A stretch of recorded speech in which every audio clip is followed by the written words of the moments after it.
apa tak ambuh adik-adik kakak lagu ni. Sebab itu kalau kita panggil mawi pun ada syarat-syarat, term and condition. Ada. Bukan makna kita boleh halalkan hiburan tu makna kita halal semua. Tak, ada cara dia. Ini kita tengok hari ni sebut soal seni. Filem yang banyak dalam negara berlambak itu seni. Filem apa adik kakak? Ada filem-filem pak ulama. Memecah panggung, memecah bioskop, memecah mana-mana tempat. Yang kebanyakannya filem-filem bercorak hantu ni kakak. Sebab itu malam ni kalau boleh, bila balik nanti, jangan pandai belakang.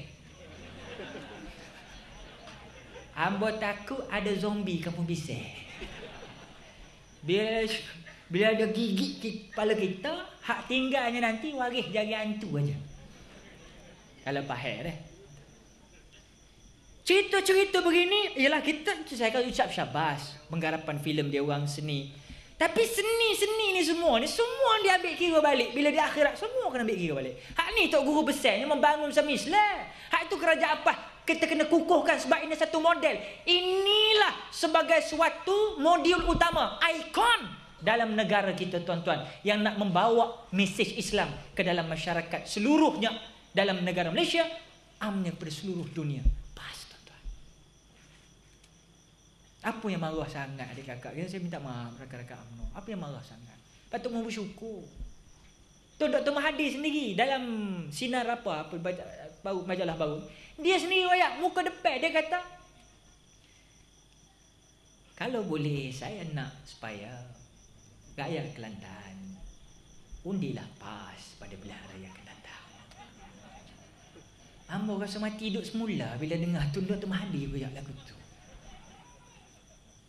Makna kebenaran yang dibawa masa je menentukan tuan-tuan. Akhirnya yang marah pada Tok Guru, yang marah pada PAS, yang cerca PAS, yang tuduh PAS ni sesak, yang tuduh PAS ni anti kemajuan pembangunan semua, terbukti. Beliau sendiri kata kita nak ada model macam negara kerajaan negeri Kelantan ni mentadbir dalam Malaysia ni.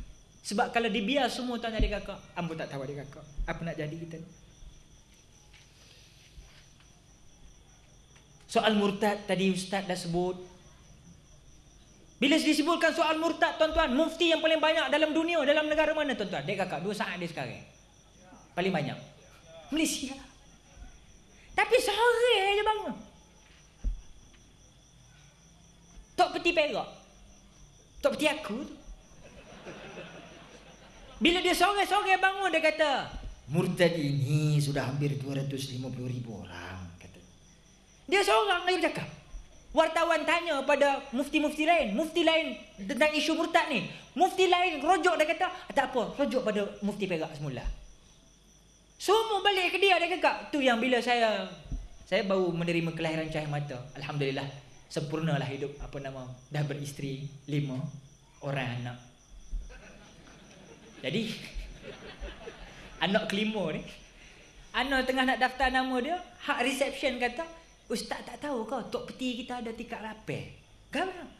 Tak tahu tekanan sakit, darah naik ke apa tu, Wallahualam. Ada kakak, mengapa tak tekanan Tok Peti kita sore apa jual? Walaupun dia tak isytihad, dia PAS UMNO, bukan masalah, tapi dia jalankan tanggungjawab sebagai Tok Peti. Tapi apa yang berlaku? Islam disimpan dalam peti.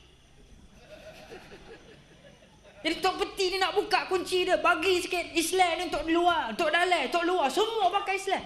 Tiba-tiba adik kakak, apa yang berlaku? Bila dia serang keadaan murtad, bila dia sebut soal kemurtadan yang berlaku, akhirnya negara Islam Hadari hari ini betul-betul jadi sejarah. Kerana tak pernah berlaku di zaman-zaman kepimpinan dulu, tuan-tuan perempuan. Tak sebut pun soal Islam itu, soal ini. Islam Hadari pun tak ada waktu tu oleh pimpinan-pimpinan UMNO dan Barisan Nasional. Tapi hari ini bila dia orang nak bawa Islam Hadari, tuan-tuan, sedar atau tidak sedar, bila mufti besar Perak, Tok Peti Perak, nak beri pada kita adik kakak bahawa berhati-hati, kemurtadan banyak berlaku. Nama Aisyah Bukhari, Alina Joy yang tak berapa enjoy kerana dia tak dapat enjoy, tak pasal apa? Mahkamah menolak perisytiharan dia nak keluar agama Islam, tuan-tuan puan. Dan saya nak bagi tahu ialah bila mufti Perak, Tok Peti Perak serai soal murtad ni, apa yang berlaku? Parti gerakan tuan-tuan yang didokongi oleh orang-orang bukan Islam. Mereka melihat Tok Peti ni jenis suka, jenis apa? jenis kacau agama. Macam kacau agama orang. Tak bagi bebas buat agama. Dia hantar surat parti gerakan, hantar surat kepada kabinet. Bukan kabinet dapur, kabinet menteri-menteri. Kabinet dapur, hari ni kita masak tocu ya, tocu. Bawa sikit. Itu kabinet dapur. Ini kabinet nak gubal undang-undang dia kakak. Bila royak bagi ke dia, boleh mikir dia kakak. Apa tindakan UMNO bila ada sebuah parti yang didukungi oleh orang bukan Islam, minta supaya Tok Peti Perak yang lantang menyuarakan soal menjaga akidah umat Islam yang wajib dijaga. Itu yang utama tadi kita dah dengar. Tapi apa yang berlaku? Tidak ada seorang pun pimpinan-pimpinan ulama-ulama UMNO, apatah lagi kecup perut dia terus takut hilang jawatan kuasa, wang ringgit dan sebagainya, tak berani royak beri kepada saing Demo Parti Gerakan. Royak berilah sikit, ini soal akidah. Tak ada. Yang demo gagal dalam parlimen, tuan-tuan tengok dalam Dewan Parlimen TV3 selalu parlimen. Ada cerita apa? Cerita atap parlimen bocor. Cerita akidah umat Islam bocor, dia pun tak fikir dah kakak. Atap parlimen bocor, bising. Sampai Datuk Seri Samir Belu terpaksa jawab balik. Ini bocor biasalah. Itu air hari-hari turun dia, selalulah berat lagi berat dia, ada lubang-lubang sikit, itu biasalah. Kita akan cek tengok, kita akan tutup. Tidak jadi masalah apa-apa. Dan saya sudah melihat kepada saya punya parti MIC, saya tengok dalam masalah itu murtad, saya sudah tengok tidak ada yang murtad di dalam MIC. Dan itu ajaran sesat juga saya tidak jumpa di dalam MIC. Datuk Seri Samir Belu pun reti nak jaga akidah umat Tamil dia. Kita umat Islam tak reti jaga akidah. UMNO buat apa dia kakak? Minta maaf lah UMNO. UMNO bukan marah. Tapi fikirlah sikit. Muslimin muslimat rahimakumullah. Seni sudah dicabuli oleh politik kotor. Meredai perkara-perkara mungkar. Kita tengok hari ni adik kakak muslimin muslimat rahimakumullah. Sebab itu orang Kelantan kena pertahankan.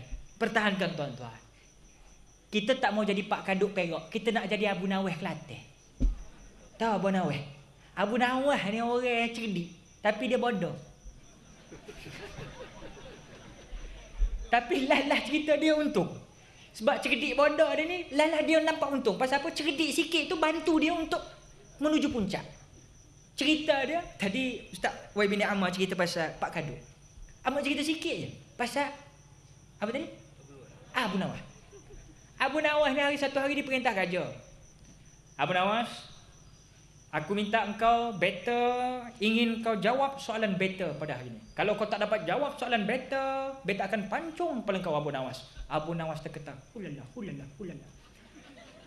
Akhirnya Abu Nawas kata, tak apalah. Aku ni kok mana pun memanglah aku ni orang bawah susah. Kok mana pun dia mencari nak tekan aku juga. Tak apa, aku jawab lah. Patik akan cuba jawab tuanku. Betul kau nak jawab? Kalau kau tak dapat jawab, beta pancung kepala kau Abu Nawas.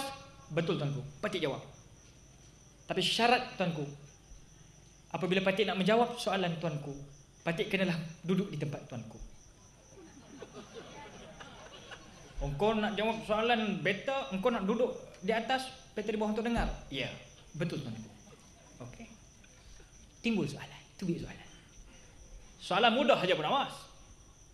Apakah yang tengah dilakukan oleh Tuhan ketika ini? Apakah yang tengah dilakukan oleh Allah ketika ini? Raja tanya Abu Nawas. Soalan gila babi. Babi gila tak buat soalan lagu tu. Raja tanya Abu Nawas, apa kerja Tuhan ni? Abu Nawas ni kepala sudah ni, kepala. Kling, timbul lampu. Idea.